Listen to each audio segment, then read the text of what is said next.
तरफ नीतीश कुमार को उप प्रधानमंत्री बनाने का ऑफर दिया जाता है तो दूसरी तरफ नीतीश कुमार की ही पार्टी को तोड़ा जाता है। वक्फ संशोधन बिल एक ऐसा कानून जिसके तहत नीतीश कुमार की पार्टी से अब तक लगभग 15 से ज्यादा मुस्लिम नेताओं ने अपना इस्तीफा सौंप दिया। नीतीश कुमार का कद बढ़ाया जा रहा है या बिहार से हटाया जा रहा है? क्या मुख्यमंत्री कुर्सी छीनने के फिराक में भारतीय जनता पार्टी नजर आ रही है? कई बड़े सवाल खड़े हो जाते हैं क्योंकि बिहार में विधानसभा का चुनाव है और चुनाव से पहले जहां बीजेपी नीतीश कुमार के चेहरे पर सहमत नहीं तो वहीं नीतीश कुमार भी भारतीय जनता पार्टी से दूरियां बढ़ाने लगे। कभी दिल्ली की बैठक में नहीं जाते हैं तो कभी प्रगति यात्रा का हवाला देकर बीजेपी का साथ देने से इनकार कर देते हैं, तो कभी वक्फ संशोधन को लेकर अपनी शर्तें रख देते हैं, तो कभी वक्फ की संपत्तियों पर मदरसा मस्जिदों के निर्माण की बात करते हैं। तो वहीं नीतीश कुमार को खोता देख भारतीय जनता पार्टी उन्हें लालच दे रही है, लालच उप प्रधानमंत्री बनने का और लालच के साथ ही नीतीश को सीएम कुर्सी से हटाने का। अब सवाल है कि नीतीश कुमार क्या करेंगे? मुख्यमंत्री पद छोड़ेंगे या उप प्रधानमंत्री पद का ऑफर स्वीकारते हुए नजर आएंगे? क्योंकि अभी ऑफर ही दिया है, अभी सिर्फ ऑफर के आधार पर नीतीश कुमार को टटोला जा रहा है। क्या करेंगे नीतीश कुमार? इससे जुड़े हुए कई सवाल मेरे साथ मेरे वरिष्ठ सहयोगी अमन सर जुड़ चुके हैं। सर, बिहार में चुनाव है, इससे पहले हमने ये देखा कि नीतीश कुमार जहां ये दावा कर रहे थे और उनकी पार्टी दावा कर रही थी कि नीतीश कुमार को ही सीएम होना चाहिए, सीएम चेहरा वही रहेंगे, लेकिन केंद्रीय गृह मंत्री अमित शाह कहते हैं कि संसदीय बोर्ड फैसला करेगा। एनडीए के सहयोगी कहते हैं हम नीतीश कुमार के नेतृत्व में चुनाव लड़ेंगे। तो आखिरकार कभी गिरिराज सिंह जैसे केंद्रीय मंत्री भारत रत्न से सम्मान देने की बात करते हैं तो कभी पूर्व सांसद अश्विनी चौबे जैसे ये चेहरे उप प्रधानमंत्री बनाने का ऑफर देते हैं। क्या नीतीश कुमार को लालच दिया जा रहा है? देखिए, बिल्कुल। और अभी तो कहा जा सकता है बिहार में नीतीश कुमार के लिए कि अभी तो आगाज़े मोहब्बत है, रोता है क्या, आगे आगे देख होता है क्या। क्योंकि आप देखिए नीतीश कुमार को लेकर जिस तरह से हम लोग बात करते रहे कि भाई अब बड़ी चतुराई से बीजेपी यहाँ पर अपना गेम प्लान कर रही है, बड़ी चतुराई से बीजेपी कहीं ना कहीं अपने लिए यहाँ पर जो मुख्यमंत्री बनने की चाह उनकी पार्टी की रही है उसको एक तरीके से दबे पांव लेकर आना चाहते हैं। और अब जबकि अश्विनी चौबे जो बीजेपी के अच्छे खासे बड़े नेता हैं वो ये बात कहते हुए दिखाई पड़ते हैं कि भाई साहब नीतीश कुमार जी आप केंद्र में चले जाइए, वहां जाकर अगर आप जाना चाहते हैं तो हम और हमारी पार्टी आपके लिए एक बेहतर पद का इंतजाम कर रही है, आपके लिए वहां पर उप प्रधानमंत्री का पद हम सुनिश्चित करवाएंगे, लेकिन आप फिलहाल बिहार छोड़ दीजिए।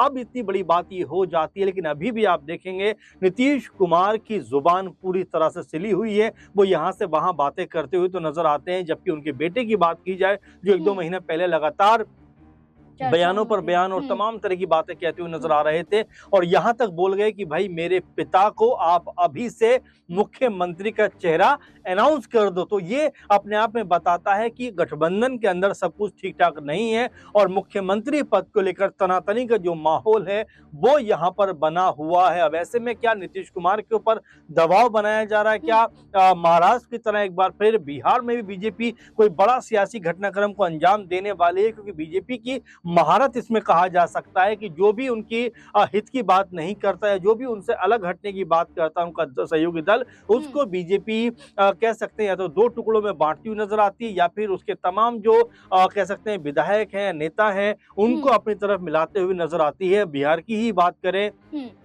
मुकेश सहनी के 4 कह सकते हैं विधायक थे, एक की डेथ हो जाती है और तीनों के 3 जो विधायक बचते हैं वो बीजेपी अपने पाले में ले आती है। वीआईपी पार्टी कहीं ना कहीं इसको लेकर विरोध दर्ज कराते हैं। मुकेश सहनी खूब सारी बातें करते हुए नजर आते हैं लेकिन कुछ कर नहीं पाते। अगर हम चिराग पासवान की तरफ को चलें तो यहाँ पर देखिए जिस तरह से रामविलास पासवान जी की का देहांत होता है उसके बाद एक तरीके से पशुपति पारस पार्टी के ऊपर कब्जा करते हुए नजर आते हैं और 6 में से 5 सांसद उनकी तरफ जाते हैं। और यहाँ पर बीजेपी क्या करती है? बीजेपी एक तरीके से उनको जो है धन्यवाद देते हुए, उनका महिमा मंडन करते हुए, उनको जो है मंत्री पद देते हुए अपने एनडीए दल में शामिल कर लेती है। सर, अगर हम बात करें तो भारतीय जनता पार्टी केंद्र स्तर की पार्टी है और केंद्र के स्तर पर जश्न देखने को मिल रहा है वक्फ संशोधन को लेकर, लेकिन इसका विरोध तमाम राज्यों में हो रहा है।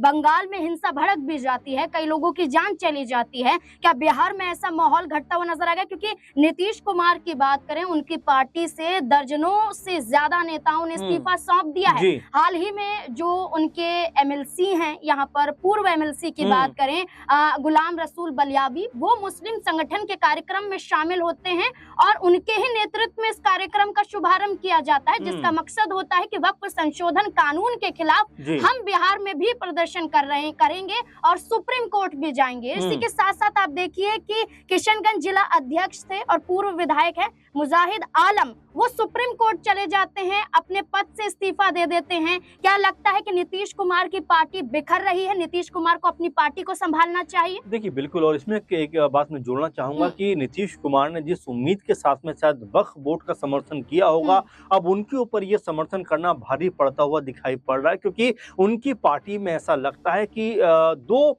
कह सकते हैं कि पक्ष बनते हुए दिखाई पड़ रहे हैं। और एक पक्ष जो है वो कह रहा है कि भाई वक्फ का समर्थन हमने करके अच्छा किया है, लेकिन दूसरा पक्ष कह रहा है कि भाई आपने जिस तरह से मुस्लिम हितों को नजरअंदाज करते हुए वक्फ का समर्थन किया है, वो अपने आप में बहुत गैर जरूरी है। और यहाँ पर जो मुस्लिम नेता है, खासकर बड़े ओहदे के नेता है, वो ना सिर्फ नाराज हैं बल्कि पार्टी छोड़ने को भी तैयार बैठे हुए हैं। कई लोगों ने तो इस्तीफा भी दे दिया है। तो ऐसे में जेडीयू पार्टी जो अब तक बिहार के अंदर बड़ी सेकुलर अपने आप को बताती थी, अपने आप को बड़ा हिंदू मुस्लिम की एकता वाली पार्टी बताती थी, लेकिन यहाँ पर कहीं ना कहीं वो पार्टी एक तरफा दिखाई पड़ रही है। और ऐसे में अगर मुस्लिम वोट बैंक जेडीयू से छिटकता है तो ये उनके लिए परेशानी का सबब बना रहेगा। क्योंकि देखिए, हम अगर हरियाणा का जिक्र इसमें मैं करना चाहूँ, सिर्फ 1-1.5% से, आई थिंक 1-1.5% भी नहीं, 1% से भी कम कह सकते हैं कि परसेंटेज से कांग्रेस पार्टी सरकार बनाने से चूक जाती है। तो 1-1% चुनावों में बहुत अहमियत रखता है। और ये भी कहा जाता है कि मुस्लिमों का वोट जो है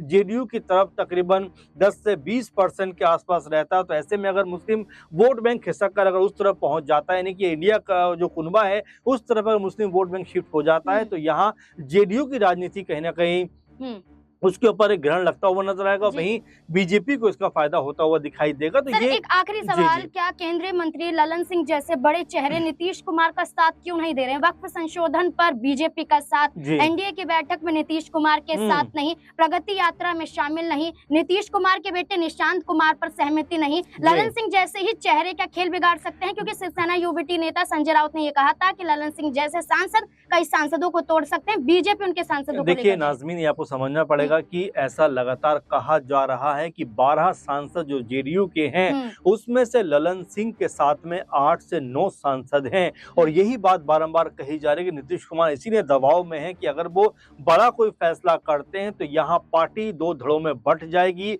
बीजेपी की जो मंशा है वो कामयाब हो जाएगी। आपने देखा शिवसेना कितनी मजबूत और भारी भरकम पार्टी महाराष्ट्र में नजर आती थी, लेकिन बीजेपी ने उस पार्टी को भी 2 हिस्सों में बांट दिया। एनसीपी की आप बात करें, अजीत पवार को एक और अलग पार्टी बनवा दी। इसी तरह से बिहार में भी क्या कोई बड़ा सियासी खेल जेडीयू में होता हुआ नजर आ सकता है? और क्या इसी दबाव में नीतीश कुमार दिखाई पड़ रहे हैं? क्योंकि अगर नीतीश कुमार की बात करें तो हमेशा अपने बयानों को सामने रखने के लिए जाने जाते हैं, हमेशा बेबाकी के साथ बोलते हुए जाने जाते हैं। लेकिन अभी जिस तरह से उन्होंने चुप्पी साध रखी है, इसका मतलब आप मानकर चलिए कि बीजेपी के शिकंजे में जेडीयू इस समय कहीं ना कहीं नजर आ रही है। उनको भी पता है ललन सिंह की जो नजदीकियां हैं वो बीजेपी के साथ में किस लेवल की रही है। वो उनकी हाँ में हाँ मिलाते हुए नजर आते हैं। कभी कहते हैं मुस्लिमों का साथ जेडीयू को मिलता ही नहीं, कभी जो है प्रगति यात्रा में नजर नहीं आते, कभी जो है कुछ और बयानबाजी करते हुए नजर आते हैं जो कहीं ना कहीं पार्टी की जो लाइन होती है उससे भी हटते हुए दिखाई देते हैं। तो ये समझ से परे वाली बात नहीं है, यहाँ पर सब कुछ खेल समझ में आ रहा है। और नीतीश कुमार को भी अच्छे से ये बात पता है कि ललन सिंह जिस तरह का सियासी खेल खेल रहे, अगर उन्होंने इस समय कोई बड़ा फैसला किया तो पार्टी 2 हिस्सों में बंट सकती है और इसका सीधा सीधा लाभ जो है वो बीजेपी को मिलता हुआ दिखाई पड़ सकता है। बिल्कुल, भारतीय जनता पार्टी बिहार में वैसे ही सत्ता में आना चाहती है और एक मौका नीतीश कुमार के जरिए सत्ता में आने का बीजेपी की क्या ये उम्मीद है, क्या ये रणनीति कामयाब होती हुई नजर आएंगी? क्योंकि नीतीश कुमार ने अब तक कुछ भी बयान नहीं किया है। अब देखना होगा बिहार में इस बयान के आधार पर, इस ऑफर के आधार पर क्या कुछ और बड़ा खेल खेला जा सकता है। इस पूरे मुद्दे को लेकर आपकी राय क्या है? अपनी राय कमेंट सेक्शन में जरूर दें। देखते रहें SPN9 न्यूज। धन्यवाद।